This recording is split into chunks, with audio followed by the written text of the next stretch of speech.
Delhi, ville d'ambition, ville de lignée puissante. Dans cette université, on ne vient pas seulement chercher un diplôme, on vient protéger un nom. Ici, l'argent ne fait pas le bonheur, il fait la loi. Chaque matin, les héritiers arrivent avec leurs rêves et leurs attentes. Certains sont nés pour régner, d'autres pour se battre. Tout est en place. Les familles, les ambitions, les promesses.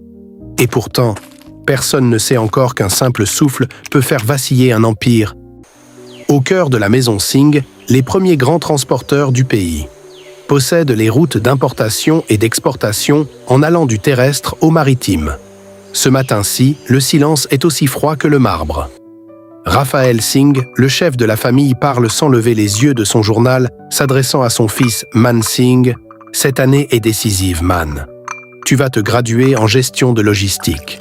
Après cela, le monde réel commence. Et dans le monde réel, on ne demande pas sa place, on la prend. » Man répond « Je suis prêt, père. Je suis le chef des garçons de l'université depuis que j'y ai mis les pieds. Ils savent qui commande. » Raphaël tourne son regard vers sa cadette, Marguerite. « Toi, Marguerite, étudie bien et rends-moi fier. Souviens-toi que tu es ma fille.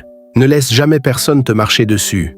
L'année dernière, tu as été nommée chef des filles de l'université et cette année aussi, essaye de prendre exemple sur ton frère et montre ton pouvoir, Maria. » Leur mère intervient, avec calme. « Étudier est une option, pas un destin.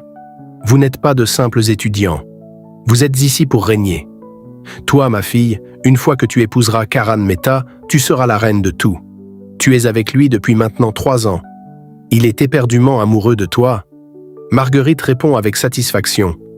Il n'arrête pas de dire qu'il est impatient de terminer les études pour que l'on se marie. Chez les Mehta, l'atmosphère est plus douce. La lumière du matin entre doucement et Karan se descend les escaliers, perdu dans ses pensées. Son père Jarek referme son attaché case 10. « Avec ta mère, nous partons à Milan pour finaliser un contrat. Ce ne sera pas long. L'usine Mehta est aujourd'hui la première au monde. » Karan sourit légèrement.